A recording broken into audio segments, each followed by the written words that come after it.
गणेशाय नमः। श्री रामचरितमानस लंका कांड। मंदोदरी के बार बार समझाने के बाद भी रावण नहीं समझता और बैर भाव नहीं कर छोड़ता और रघुवीर श्री रामचंद्र जी की शरण में नहीं जाता। आगे का भाग। बिहसा नारी बचन सुनिकाना, अहो मोह महिमा बलवाना। नारी स्वभाव सत्य सब कहीं, अवगुण आठ सदा उर रही। पत्नी के वचन कानों से सुनकर रावण खूब हंसा और बोला कि अहो मोह अज्ञान की महिमा बड़ी बलवान है। स्त्री स्त्री का स्वभाव सब सत्य ही कहते हैं कि उसके हृदय में 8 अवगुण सदा रहते हैं। साहस अनृत चपलत माया, भय अभी सोच अदाया। रिपु कर रूप सकल ते गावा, अति विशाल भय मोहि सुनावा। साहस, झूठ, चंचलता, माया, छल, भय, डरपोकपन, मूर्खता, अपवित्रता, निर्दयता। तूने शत्रु का समग्र विराट रूप गाया और मुझे उसका बड़ा भारी भय सुनाया। सो सब प्रिया सहज बस मोरे, समुझ परा प्रसाद अब तोरे। जान्यो प्रिया तोरी चतुराई, यही विधि कहूँ मोरी प्रभुताई। हे प्रिय, वह सब यह चराचर विश्व तो स्वभाव से ही मेरे वश में है।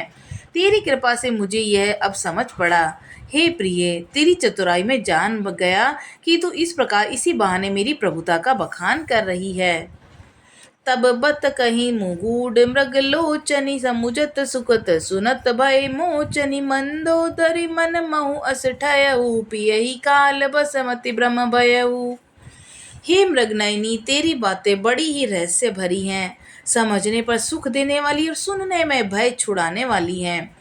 मंदोदरी ने मन में ऐसा निश्चय कर लिया कि पति को कालवश मति भ्रम हो गया है। एहि विधि करत विनोद, बहु प्रात प्रगट 10 कंद।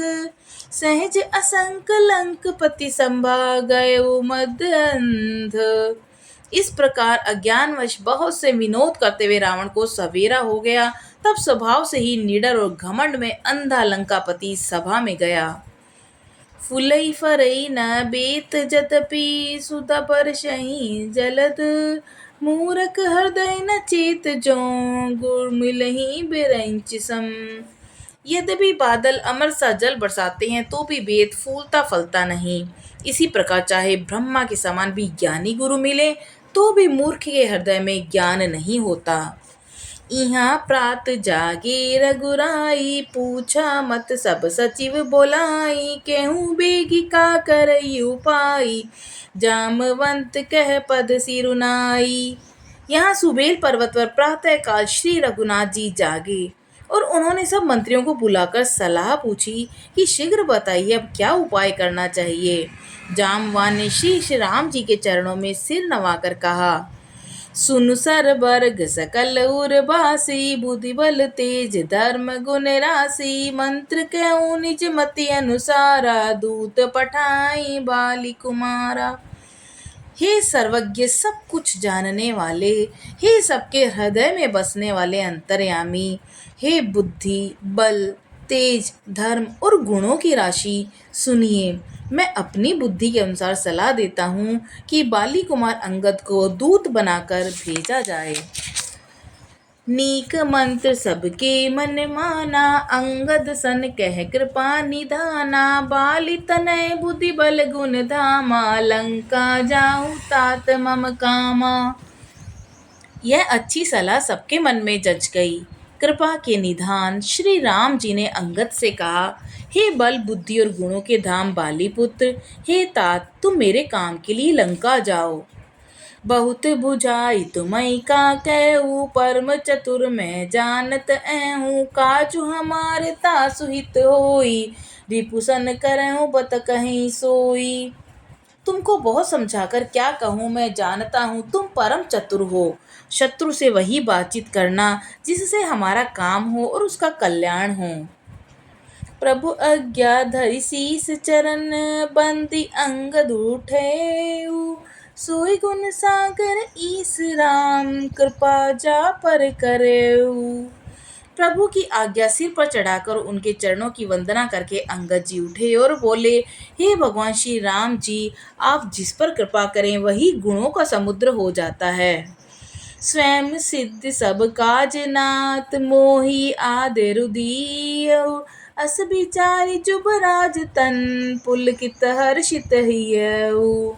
स्वामी के सब कार्य अपने आप सिद्ध हैं। यह तो प्रभु ने मुझे को आदर दिया है, जो मुझे अपने कार्य पर भेज रहे हैं। ऐसा विचार कर युवराज अंगद का हृदय हर्षित और शरीर पुलकित हो गया। बंदी चरण उर धरि प्रभुताई, अंगद चले उस सबे सिरुनाई। प्रभु प्रताप उर सहज, असंकारन बांकुर बाली सुत बंका। प्रभु के चरणों की वंदना करके और प्रभु की प्रभुता हृदय में धरकर अंगद सबको सिर नवाकर चले। प्रभु के प्रताप को हृदय में धारण किए हुए रणबांकुरे वीर बालीपुत्र स्वाभाविक ही निर्भय हैं। पुरपेटत रावण कर बेटा, खेलत रहा सो होई गे भेटा। बातई बात करश बढ़ियाई, जुगल अतुल बल पुनि तरुनाई। लंका में प्रवेश करते ही रावण के पुत्र से भेंट हो गई, जो वहां खेल रहा था। बातों ही बातों में दोनों में झगड़ा बढ़ गया, क्योंकि दोनों ही अतुलनीय बलवान थे। फिर दोनों की अवस्था भी युवावस्था थी।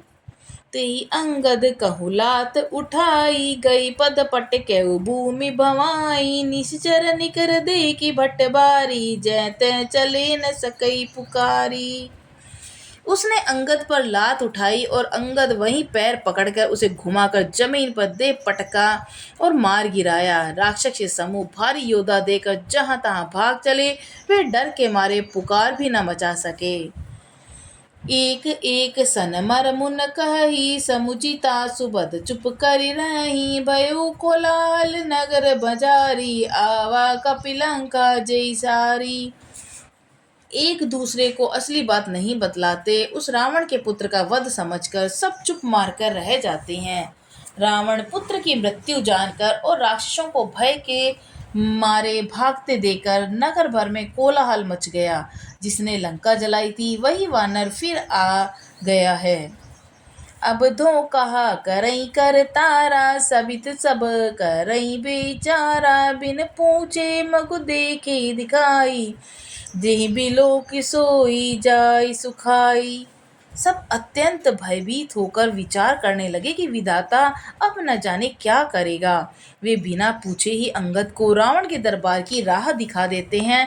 जिसे वे देखते हैं वहीं डर के मारे सूख जाता है। गयो सभा दरबार तब, सुमिर राम पद कुंज। सिंह ठवनी इत उत चितऊ, धीर बीर बल पुंज। श्री राम जी के चरण कमलों का स्मरण करके अंगद रावण की सभा के द्वार पर गए और वे धीर और वीर और बल की राशि अंगद सिंह किसी एड़ी शान से इधर उधर देखने लगे। तुरत निशाचर एक पठावा, समाचार रावणई जनावा। सुनत बीस बोला दस सीसा, आनहु बोली कहाँ कर कीसा। तुरंत ही उन्होंने एक राक्षस को भेजा और रावण को अपने आने का समाचार सूचित किया। सुनते ही रावण हंस के बोला, बुला लाओ, कहाँ का बंदर है। आय सुपाई दूत बहुधाई, कपि कुंजरई बोली ले आए। अंगद दीख दसानन बैसे, सहित प्राण कजल गिरि जैसे। आज्ञा पाकर बहुत से दूत दौड़े और वानरों में हाथी के समान अंगद को बुला लाए। अंगद ने रावण को ऐसे बैठे हुए देखा जैसे कोई प्राणी सजीव काजल का पहाड़ हो। भुजा बिटप सिर श्रृंग समाना, रोमावली लता जनुनाना। मुख नासिका नयन रुकाना, गिरि कंदरा को अनुमाना। भुजाएं वृक्षों के और सिर पर्वतों के शिखरों के समान हैं। रोमावली मानो बहुत सी लताएं हैं। मुंह, नाक, नेत्र और कान पर्वत की कंदरा और खों के बराबर है। गयऊ सभा मन ने कुन मूरा, माँ बाली तनय अति बल बांकुरा। उठे सभासद कपि कहूँ देखी, रावण उर्बा क्रोध विशेषी। अत्यंत बलवान बांके वीर बालीपुत्र अंगद सभा में गए। वे मन में जरा भी नहीं झिझके। अंगद को देखते ही सब सभासद उठ खड़े हुए। यह देखकर रावण के हृदय में बड़ा क्रोध हुआ। दोहा।